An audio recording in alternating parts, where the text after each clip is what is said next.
Good morning. It's Monday, April 27th, 2020. Your homework for this week will be spun sugar. Yes, and this goes out to Ashley and all the ones who are watching this video that love my homework every week. This is for you guys. Don't forget that we will be having a competition on Thursday. Whichever class gets the highest percent average on our quizzes game will be omitted from the homework from the following week. So that is something to try to look forward to this week. So make sure that you are on top of it and learning all the content that we will be doing. Everything again will be on your Go Formative, so make sure that you are keeping an idea about that. And also, your homework will be Monday. You will be completing 1, 3, and 4, Tuesday 2 and 8, Wednesday 5 and 10, and Thursday 6 and 7. They will be in the Go Formative, so just make sure that you're completing the assigned questions each night. Also, make sure that you are joining your small groups so that we can go over the questions before you actually are answering them so that you can have a better understanding of the certain strategies that you could use in order to analyze the questions and those answer choices to be able to come up with the best fit. Remember, that's what we've been working on, so you still need to keep on with that. I hope you like my meme today. This is a bowl. There are many like it, but this one is mine. So if any of you guys have cats, you do know that they love going into all sorts of places that most of the time you don't want them to be. So let's go ahead and get started with our lesson for today. So today our focus is we will be determining the meaning of words today and phrases as they are used in the text for including the words that would affect the meaning and tone. So this is going to be something new that you guys are going to be getting this week. We normally work with vocabulary and the words and the phrases, but now we're actually going to be looking into tone as well. So when you think of mood and tone, make sure to keep an eye out for your vocabulary assignment that's also in your Google Classroom for the mood and tone, as your quizzes might just be over that this week. So just saying. All right, moving on. Your learning target is the student will be able to use context clues in order to determine the meaning of words and phrases as they are used in a text, including meaning and tone. Don't forget that. What are context clues? What are the different types of context clues? What is tone? And then how do I determine the meaning of words and tone based on how it's used in a text? Moving right along, you're going to get your context clues, vocabulary.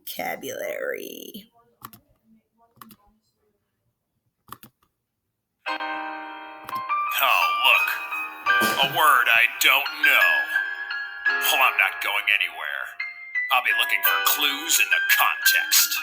When I find a new word that's written in a sentence, I look around to see if a similar one is mentioned. That's a synonym, the first clue I use. Like, the actress read through a book and perused a newspaper. And then she took a snooze. Peruse, that's new, so I search for a clue. I see she was reading. Could it be true?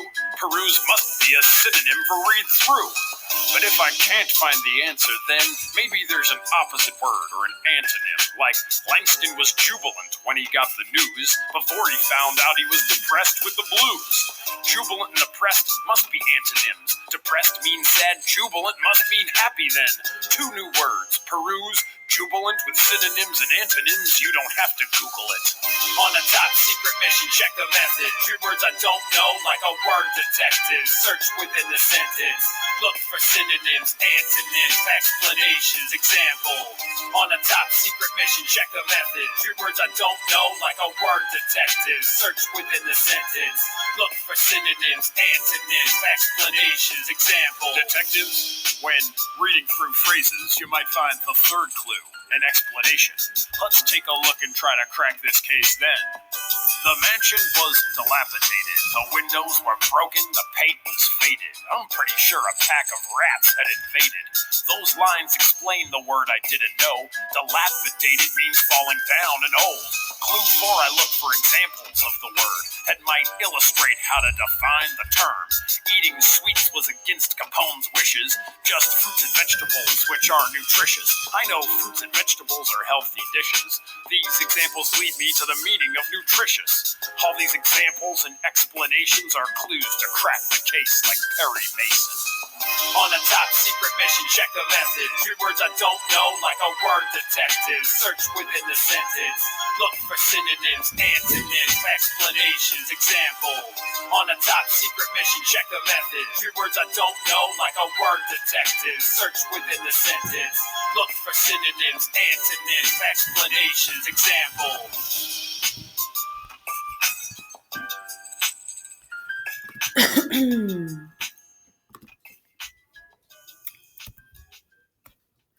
Okay, and moving right along. I know all of you guys love that vocabulary. As I remember in class, you guys used to be able to sing it very well.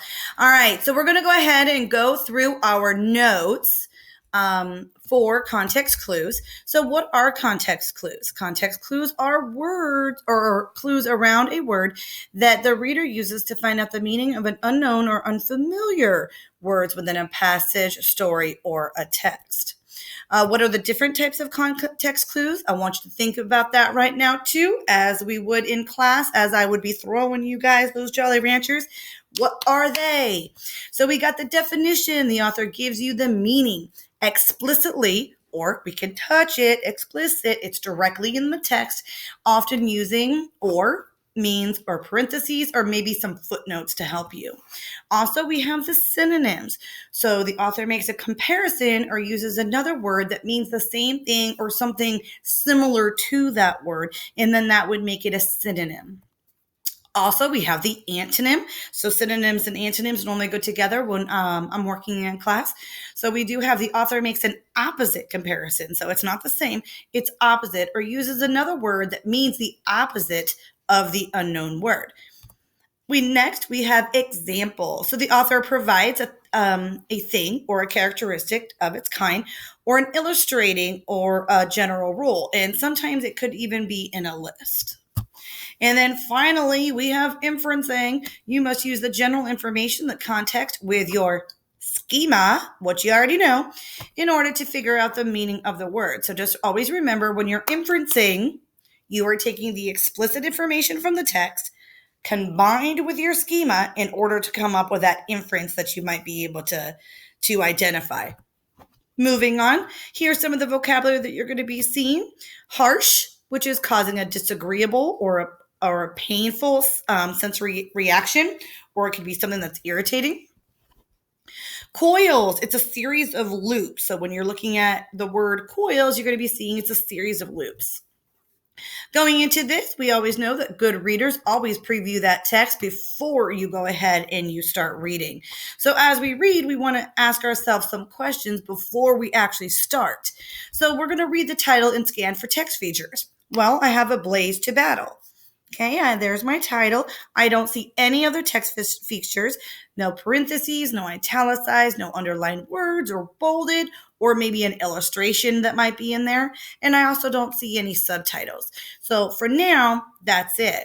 Next, it's what do you think the story is going to be about? Just based on the title and those text features, you would try to think about what would it possibly be about.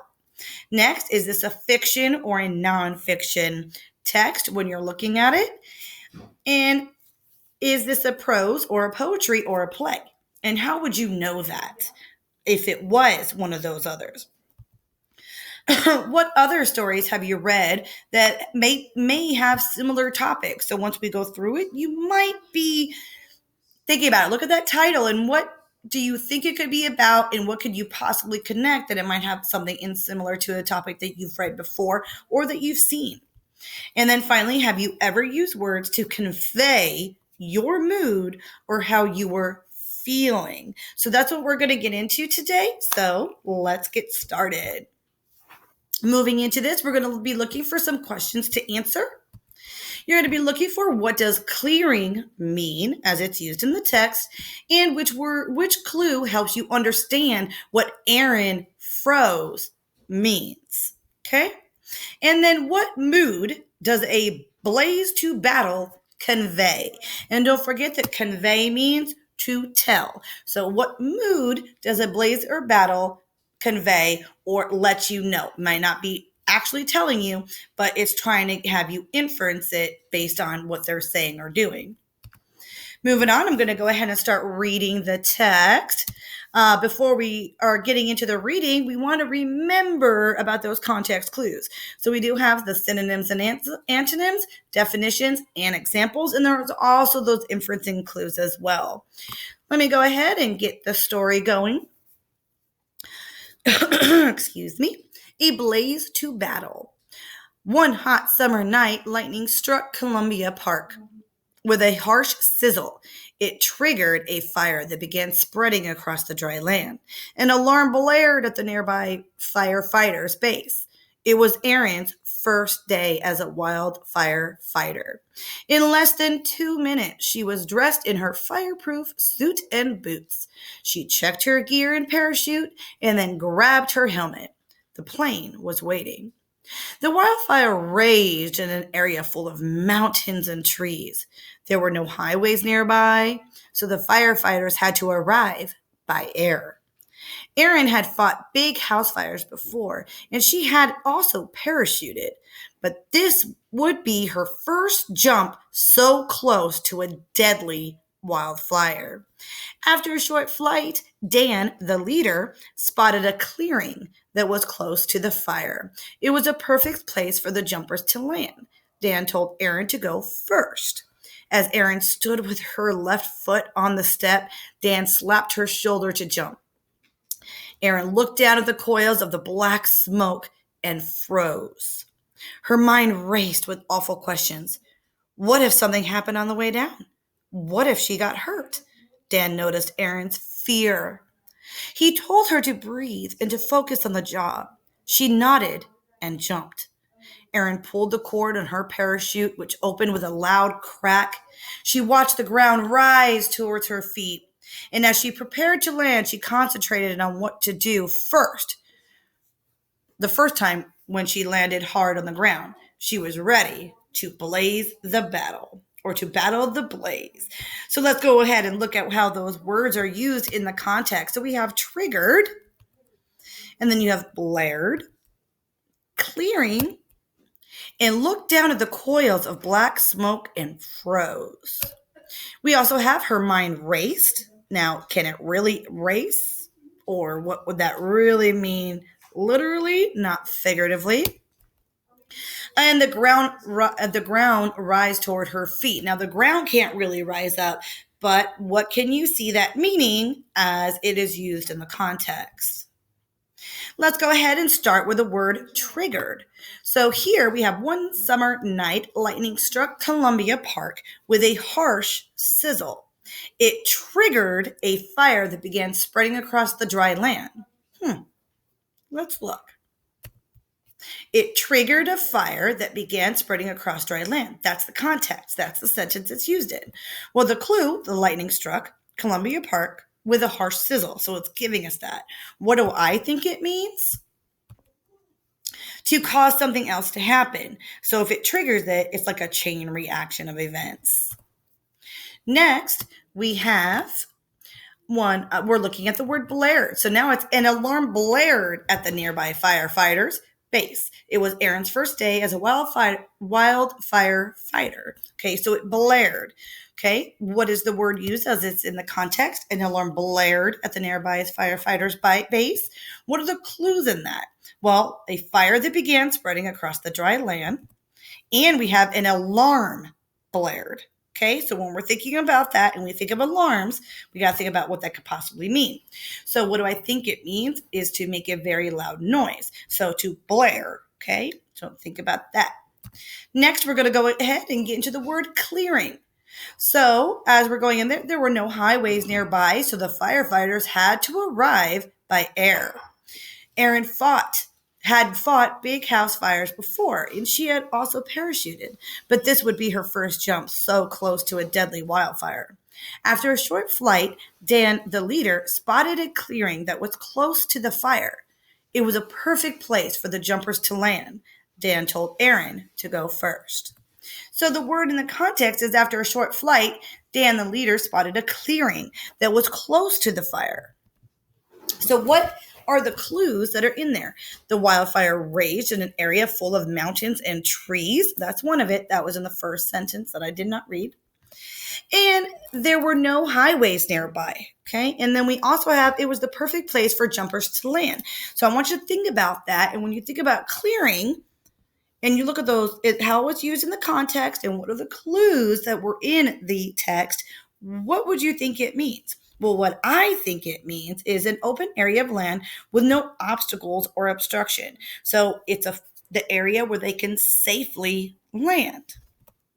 Moving into some of our other words. So now we're looking for the words that what would this really mean based on what it said. So it said Aaron froze. Now again, was it freezing outside? Did she froze to death? Or what does this really mean? Let's go ahead and read the text to try to find out. So as Aaron stood with her left foot on the step, Dan slapped her shoulder to jump. Aaron looked down at the coils of black smoke and froze. Her mind raced with awful questions. What if something happened on the way down? What if she got hurt? Dan noticed Erin's fear.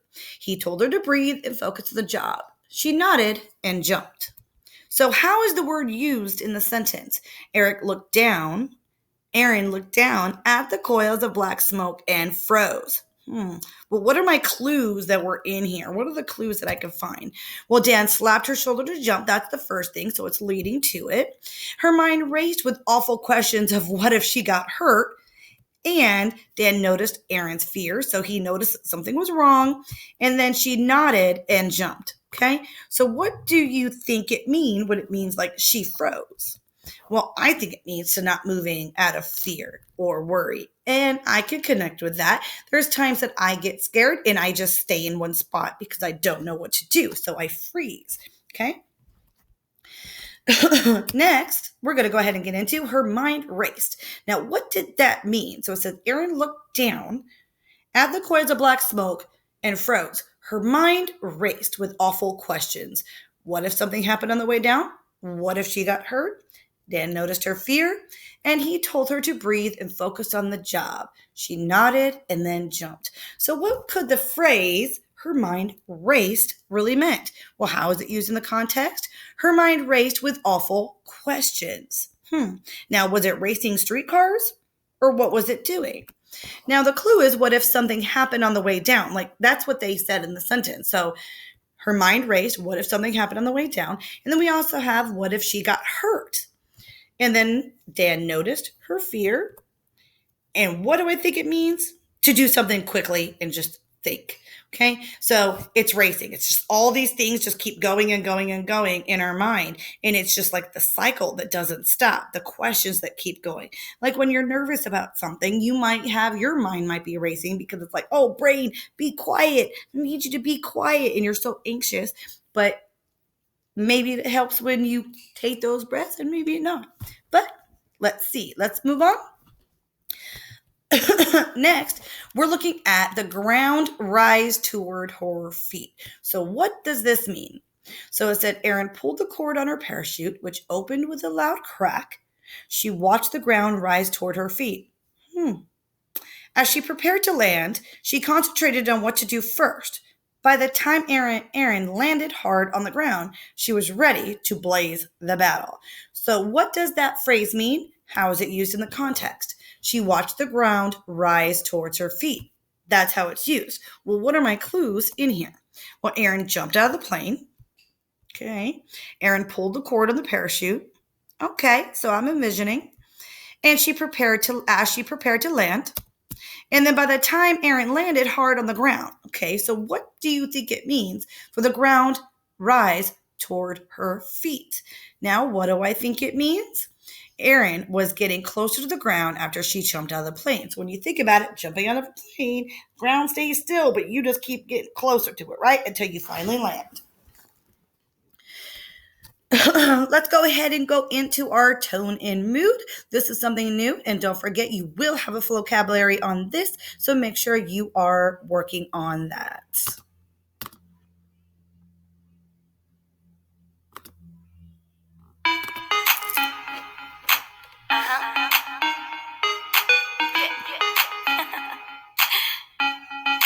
was reading this passage the other day, and I was like, what's her attitude towards the topic? She's totally using select words to convey the tone, right? Authors won't just state the tone, make an inference, you're on your own. Positive, negative, go on, infer by examining the author's choice of words. A positive tone might be whimsical, a negative tone might be critical, a neutral tone could be objective. Here's an example, can you detect it? The evil criminal snuck away with a vicious smile on his face. Find clues to what the author thinks, just look at the words evil and vicious. If the author used sweet to describe him, the tone would change and you might like him. A negative tone is what the author is choosing. We might even say it's disapproving. Let's rewrite the same story now with a new tone. And here's how. The boy stepped away from the fridge with a slight smile on his lips. The author's tone is neutral. The character's a boy, not a criminal. No charge adjectives were selected, so the tone is now more objective. Author's attitude is in the tone. The words they choose for the pros and cons convey their feelings and their views for what the readers feel that's moving. Author's attitude is in the tone. The words they choose for the pros and cons convey their feelings and their views for what the readers feel that's moving. Tone is the author's attitude, but how a passage makes you feel, that's mood. It's based on the words that the author used, but it's the atmosphere, not their point of view.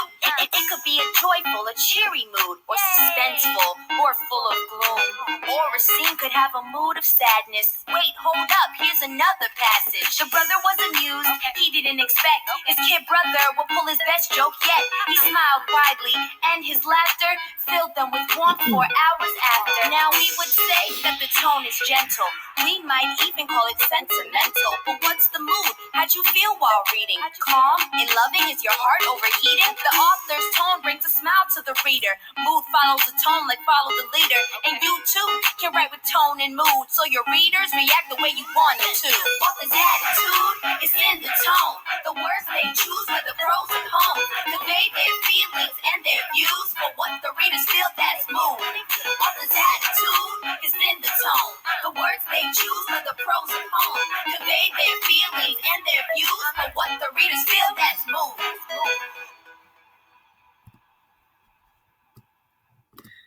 So, tone and mood, how the author is expressing the words, gives you the tone for how it's like said. So, like, for example, if I would put an exclamation point after, hey, how are you? Obviously, you know, I'm excited. Hey, how are you? I would put obviously just a regular question mark because it's not full of excitement. And then mood is how that would make you feel. So, moving on. Here's some notes that we need to go through when it's going about tone and mood. So, what is mood and tone? Mood is a particular feeling or the atmosphere something has or creates, or how the reader feels when reading the text. So, how does it make you feel? There's been times like, or when you've watched a movie or when you've read a story, how does it make you feel? It could make you upset. Maybe it'll make you nervous. Maybe it'll make you hungry, depending on what it is. So, what is the mood that it's making you feel as you read it? Also, the darkness and mist gave the painting of the forest an eerie mood. So it kind of like you see it, like, oh, this looks a little weird. Okay. Tone, that's the way the writer of or the speaker's attitude or feelings towards the subject. So that's how they're expressing themselves. Not how you would feel, but how it comes across. Okay. After our argument, my sister's tone was angry and dismissive. So when your parents are all happy with you, you could see that their tone is light and fluffy and exciting. But then if something happens to where someone gets in trouble or you do something you're not supposed to, all of a sudden the way they talk to you is a little different, and you could kind of tell how they're feeling right then.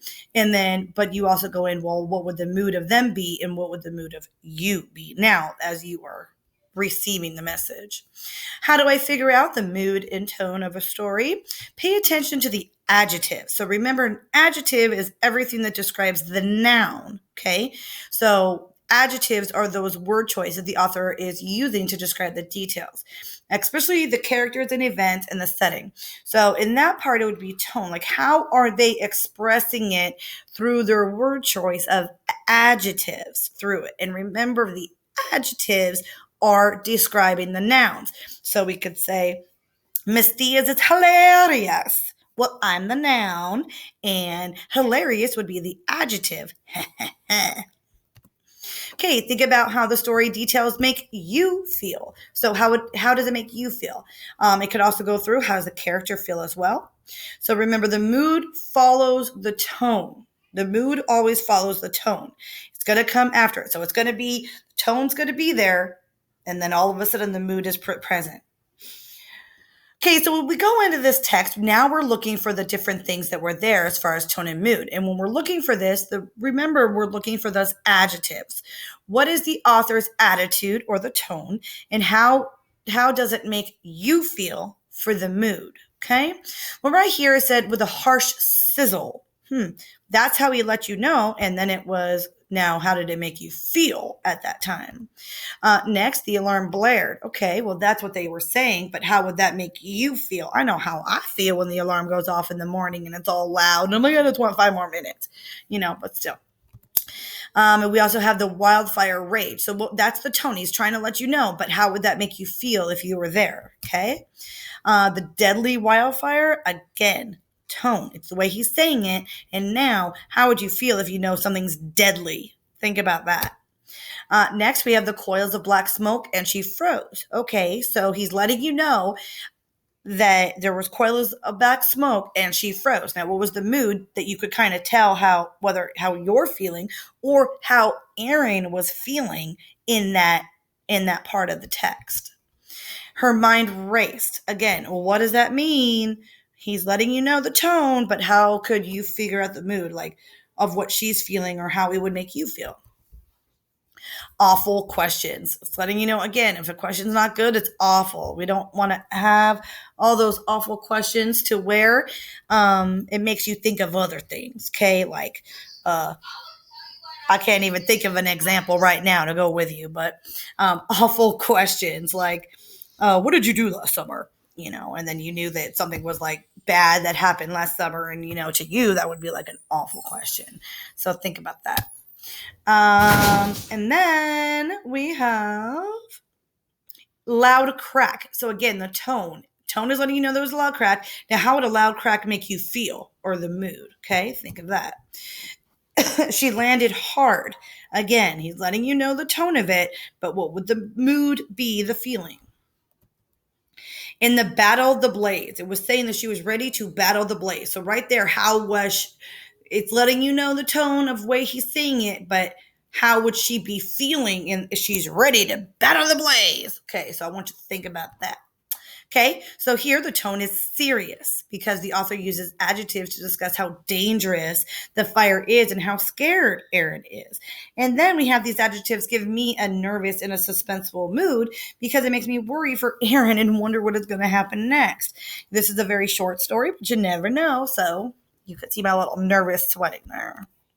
Okay, moving on, we got some questions to be answered. So here, I'm going to go ahead and take me off. We have, what does clearing mean? Does it mean to erase something completely, to see through an empty area of land or space, the ability to hear really quiet sounds? Think about that. And an empty area, land, or space. Good job. Kiss those beautiful and handsome brains. Number 2, which clue helps you to understand what Aaron froze means? Again, think about that. The alarm blared. Is that the meaning of Aaron freezing or the froze? Dan noticed Aaron's fear. It was a very cold winter night in the Columbia Park, or the freezer was full of tasty popsicles. Think about that. Good job. B, Dad noticed Aaron's fear.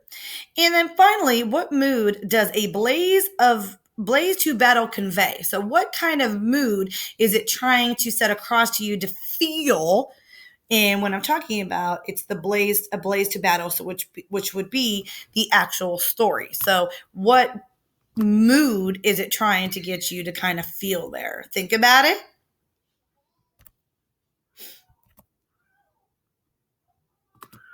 and suspense. And we did just go over these. And as you can see, as I worked you through them, and this would be what you're expected to do with your independent work too. So always remember to use those closed reading strategies when you're going through and annotating the text. Even though you don't have a paper copy right now, you could still annotate the text on your computer. So or in your little notes to the side.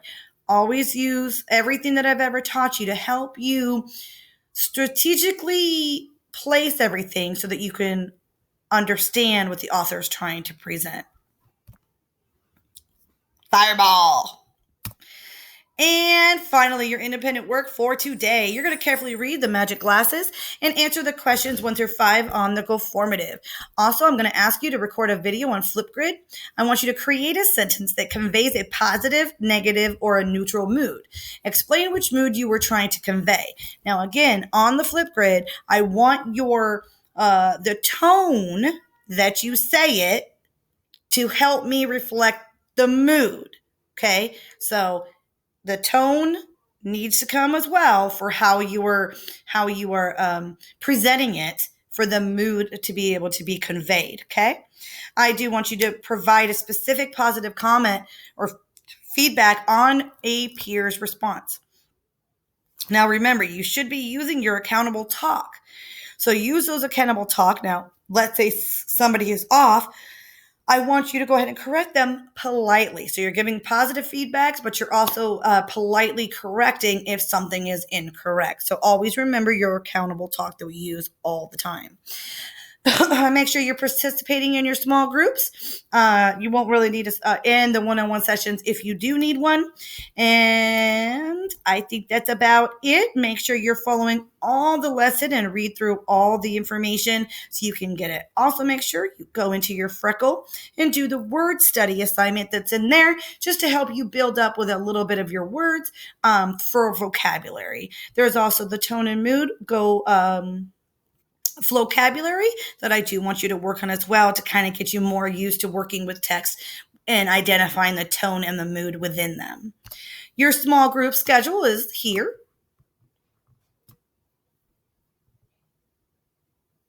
See where your name is, and remember, I'll call you. Just be ready to answer.